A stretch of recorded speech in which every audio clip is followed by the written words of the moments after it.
¿Qué tal, muchachos? Buenas tardes. Vamos a ver el día de hoy lo que son los óxidos. Existen dos clases de óxidos, los óxidos metálicos y los óxidos no metálicos. Los óxidos metálicos son aquellos en que combinamos un metal más oxígeno y nos produce un óxido metálico.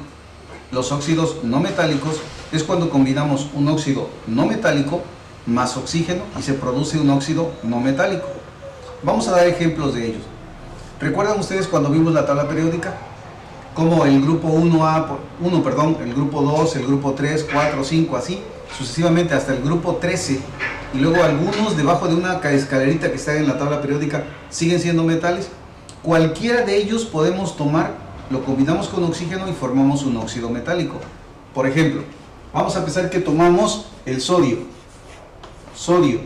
más oxígeno.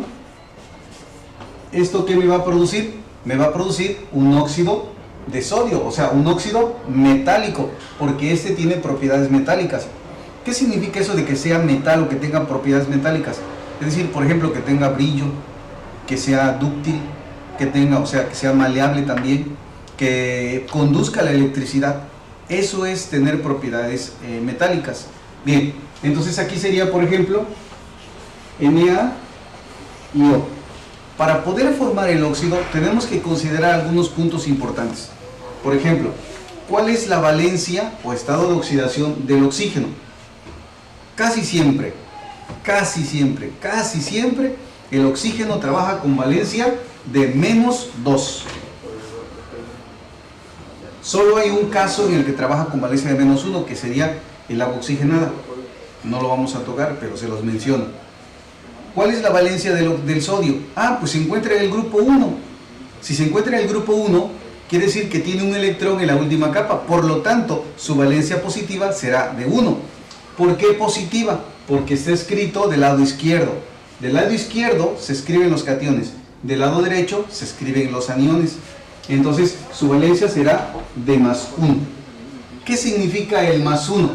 Significa que es capaz de prestar un electrón. ¿Qué significa el -2? Que le hacen falta 2 electrones para completar 8 en la última capa y cumplir así con la famosa regla del octeto. Recuerden que dicen por ahí que todos los elementos en la naturaleza buscan completar 8 electrones para poder ser más estables. Entonces, ¿qué hacemos con este compuesto? Todavía no está formado. Esto es el óxido de sodio.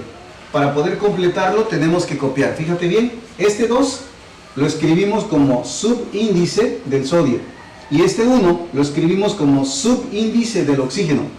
Pero como en matemáticas, el 1 por sí mismo se define que es 1 y entonces no lo escribimos. De tal manera que esta sería la fórmula correcta para definir al óxido de sodio. Aquí hay una regla importante que les voy a comentar. Óxido de sodio. Vamos a ver. ¿Cuál es esta reglita? Observa. ¿Cuántas valencias presenta el sodio? O sea, ¿cuántos estados de oxidación tiene? Solamente uno.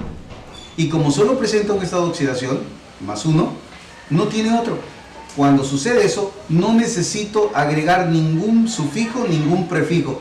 Solamente con decir óxido de sodio es suficiente. Solamente con eso es suficiente. Es decir, agrego el conectivo de y digo óxido de sodio, porque como no trabaja con otra valencia, no hay ningún problema, lo puedo nombrar de esta manera. No debo decir óxido de sodio 1, por ejemplo, no, para nada, porque solamente trabaja con una valencia. Continuamos entonces, muchachos. Vamos a hacer ahora otro ejemplo. Vamos a utilizar otro elemento que utilice dos valencias, o tenga 2 estados de oxidación. Por ejemplo, el fierro. Yo tengo el fierro y lo combino con el oxígeno. Esto me va a dar 2 posibilidades. Puede ser que sea óxido de hierro 2 o bien pueda yo formar óxido de hierro 3. ¿Cómo puedo yo saber cuando en un examen me ponen una reacción así o me ponen un ejemplo así? Porque yo tengo que conocer que el hierro trabaja con 2 valencias. O sea, aquí es donde radica la importancia de memorizar algunas cosas dentro de la tabla periódica. Yo tengo que saber que el fierro trabaja con 2 valencias, +2 y +3. Entonces, tengo dos posibilidades. Vean ustedes. Yo voy a escribir aquí FeO. Si el hierro trabajara con más 2, voy a anotarlo aquí. Y este definitivamente recuerden que es con menos 2. Para concluir la formulación, este 2 yo tengo que escribirlo aquí abajo como subíndice, y este 2 también lo escribo aquí abajo como subíndice. Pero como son números pares ambos, si alguno fuera impar no podría yo hacerlo, no podría simplificar. Pero como los dos son pares, entonces saco mitad de 2, me queda 1. Y mitad de 2 también me queda 1. Pero el 1 no tiene caso escribirlo, ¿verdad? Porque el símbolo del elemento por sí mismo es 1, representa la unidad. Entonces no hay necesidad de escribirlo. Con esto me quedaría entonces un compuesto que se llama óxido de hierro 2. Y lo voy a escribir aquí. Óxido de hierro 2. Y lo pongo entre paréntesis, que es lo más correcto. En algunos textos ustedes lo encontrarán a lo mejor sin paréntesis, pero bueno, lo más correcto es ponerle su paréntesis para significar que está trabajando con valencia de 2 y que tiene otra valencia. La otra opción que tenemos sería la siguiente, sería FeO, pero el fierro puede trabajar con valencia de más 3. El oxígeno sigue trabajando con valencia de menos 2. Entonces, el 2 lo escribo como subíndice al fierro y el 3 lo escribo como subíndice al oxígeno. Entonces, aquí yo tengo dos formas de nombrarlo. El óxido de hierro 3, que lo voy a escribir aquí, óxido de hierro 1, 2, 3. ¿Por qué 3? Porque está trabajando con valencia de más 3, por eso. Y la otra opción que yo tendría también es, como este elemento trabaja con dos valencias, la nomenclatura de la IUPAC nos permite utilizar la terminación oso o la terminación ico. Entonces, cuando está trabajando, fíjate bien, cuando está trabajando con la valencia menor, que en este caso sería de más 2, nos permite agregar la terminación oso. Pero si está trabajando con la valencia mayor, le vamos a agregar la terminación ico. Por lo tanto, si este compuesto es óxido de hierro 2, yo le puedo llamar también óxido ferroso, porque está trabajando con la valencia menor y le agrego la terminación oso. Y este compuesto que está trabajando con la valencia más grande, la mayor, sería entonces óxido férrico. Entonces, de esa manera yo puedo ir nombrando los compuestos derivados de la reacción del oxígeno con los metales. Vamos a hacer un último ejemplo para poder confirmar esta nomenclatura. Voy a escribir aquí el último. Aquí ya no lo escribo porque no me cabe, pero sí voy a escribir este para que se les quede como ejemplo, ¿no? Sería entonces un óxido férrico, ¿verdad?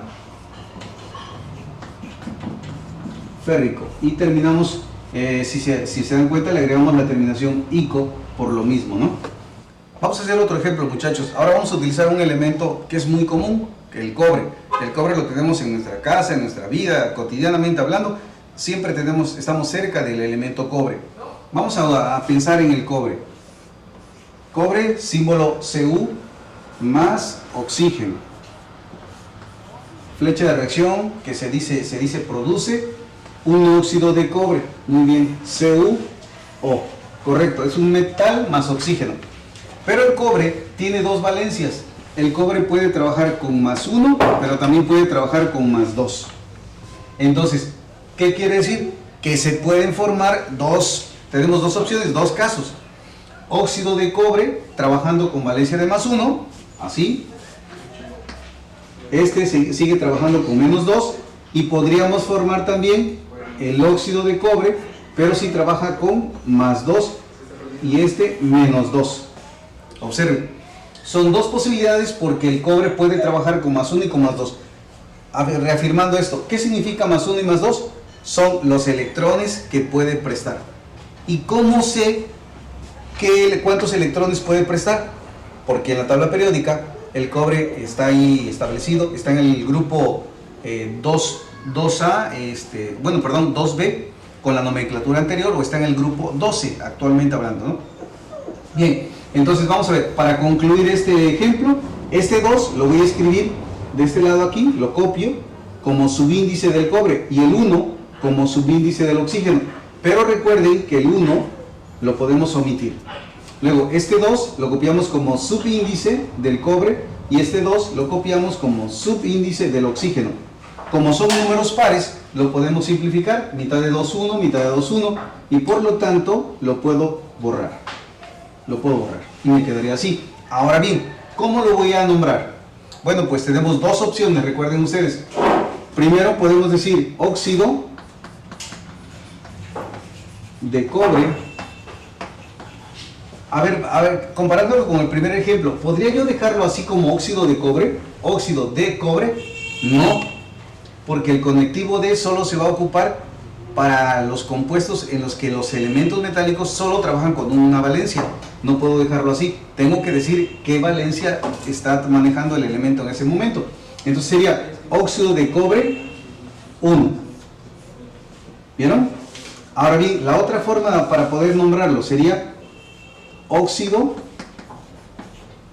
como está trabajando con la valencia menor, ya dijimos que se le agrega la terminación oso. Si esta es la mayor, se le agrega la terminación ico. Entonces sería óxido cuproso. Agregamos la terminación oso. Y en este caso, bueno, ahora sería un óxido de cobre. Óxido de cobre 2, ¿verdad? Muy bien. 2. ¿Y cuál sería el otro nombre que puede tener? Sería un óxido, como ya ahora utiliza la valencia más grande, sería la terminación ico, cúprico. Cúprico. Con la terminación ico. Y así sucesivamente. Siempre que tengas tú un metal combinado con oxígeno, vas a tener un óxido metálico. Si tienes un óxido, un no metal, sería un óxido no metálico, que sería el siguiente ejemplo que vamos a dar. Bien, muchachos, ahora vamos a ver la siguiente clase de óxidos. ¿Cuáles eran? ¿Se acuerdan? Óxidos no metálicos. Es decir, si yo tengo un no metal y yo le agrego oxígeno, ¿qué me va a producir? Un óxido no metálico, ¿verdad? Óxido no metálico. Muy bien, óxido no metálico. Bien, vamos a poner un ejemplo, no metales. No son muchos los no metales que tenemos en la tabla periódica, están del lado derecho, empezando a partir del grupo 13, 14, 15, 16 y 17. En una escalerita, en forma de escalerita, ahí tenemos algunos no metales. Voy a tomar el más común. Vamos a pensar en el azufre. Azufre más oxígeno. ¿Qué se va a formar cuando yo combine azufre más oxígeno? Bueno, en primer lugar, a veces esta es una gran duda de los muchachos, de los alumnos. Algunos escriben el oxígeno a la izquierda, otros a la derecha. ¿Cómo puedo yo saber en qué posición voy a escribir el azufre? Esa es una duda que luego tenemos. Muy sencillo, si conoces, si te acuerdas de la tabla periódica, el azufre está abajo del oxígeno. Entonces, aunque está en el mismo grupo, si está abajo del oxígeno, el que esté abajo se escribe del lado izquierdo y el oxígeno del lado derecho. Si el elemento estuviera más a la izquierda, se escribe a la izquierda y el oxígeno a la derecha. Por lo tanto, esa es una orientación de qué puedes hacer si en caso de que dudes dónde va el elemento, dónde va escrito el elemento, ¿no? Entonces lo voy a escribir, sería así, SO, ¿ok? ¿Cuál es la valencia del oxígeno? Como siempre, menos 2. Ahora bien, ¿cuál es la valencia del azufre? Como el azufre se encuentra en el grupo 16, igual que el oxígeno, tiene 6 electrones para compartir. Entonces, hay diferentes capacidades para poder compartir. Vamos a poner la más común, vamos a ponerle ahorita la de 6. Entonces, yo voy a escribir más 6. El 2 lo copio como subíndice, el 6 lo escribo aquí como subíndice también, pero ¿qué resulta? Que son números pares. Si son números pares, voy a sacar mitad. Mitad de 2, 1. Mitad de 6, 3. Entonces borro estos números y ahora 1 no lo escribo.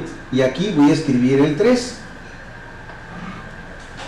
¿Cómo voy a nombrar este compuesto? Lo voy a nombrar como trióxido de azufre. Fíjate bien, trióxido de azufre. En el caso de los óxidos no metálicos tengo que mencionar el número de átomos de oxígeno. Por eso digo trióxido de azufre. Trióxido de azufre. Si te das cuenta, de esta manera yo puedo nombrar los no metales. Si tienen diferentes valencias, por ejemplo, podría ser otro compuesto, bueno, pues entonces tendría que mencionar, si fuera 2, si fuera 4, tetróxido, si fuera 2, dióxido de azufre, por ejemplo, o tetróxido, ¿no? También podría ser. En fin, dependiendo del óxido no metálico que sea, yo puedo cambiar este número representando el número de átomos que hay de oxígeno en ese compuesto. Vamos a tomar el último ejemplo ya con el carbono, por ejemplo. Carbono más oxígeno. También lo mismo. ¿Cómo puedo yo saber dónde voy a escribir el carbono? ¿A la izquierda o a la derecha? Es una gran duda que luego tienen en los exámenes, ¿verdad? O en los ejercicios que hacen. Bueno, pues el carbono está en el grupo 14 y el oxígeno está en el grupo 16. Entonces, por lo tanto, el carbono está a la izquierda, se comporta como catión. Y el oxígeno está más a la derecha, se comporta como anión. Recuerda que en una fórmula, el que está a la izquierda es el catión y el que está a la derecha es el anión. Yo lo que le digo a mis alumnos cuando hacemos este tipo de nomenclaturas, siempre les pido que levanten la mano izquierda cuando sea catión y cuando sea anión que levanten la mano derecha. Entonces, catión, izquierda, anión, derecha. Y se van acostumbrando a la ubicación de los elementos en las fórmulas. Entonces esto sería así, me daría esto, CO, y ahora voy a escribir las valencias o estados de oxidación. Para el oxígeno, como siempre, menos 2, y para el carbono sería más 4. Entonces copio, este número lo copio aquí, y este número lo copio aquí como subíndice. Observen que son números pares, por lo tanto digo mitad de 2, 1, perdón, sí, mitad de 4, 2. Borro el 2 entonces, el 1 ya no se escribe. Aquí borro el 4 y escribo un 2. ¿Cómo voy a nombrar esto? Para el caso de los óxidos no metálicos, recuerden, dióxido de carbono. Dióxido de carbono. Entonces lo voy a escribir aquí, dióxido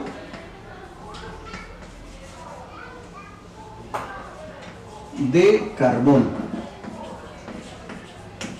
Y aquí quiero hacerles una pequeña detalle, una observación. En una ocasión un alumno me decía, oiga, pero yo el otro día vi en un libro que decía bióxido con B y usted lo está escribiendo con D, dióxido. ¿Cuál es la diferencia? Me pareció una pregunta muy buena porque a veces no reparamos en esos pequeños detalles. Bueno, es lo mismo, químicamente hablando es lo mismo, pero si viéramos el fondo diríamos, bueno, se dice bióxido con B cuando este producto viene de un ser vivo, solo para hacer esa pequeña diferencia. Cuando el CO2 proviene de la respiración de un ser vivo, le llamamos dióxido de carbono, pero cuando viene a partir de una reacción inorgánica, le llamamos dióxido de carbono. Espero que estos ejemplos hayan servido para comprender un poquito más y poder colaborar con ustedes en la comprensión de lo que son los óxidos metálicos y los óxidos no metálicos. Muchas gracias, muchachos.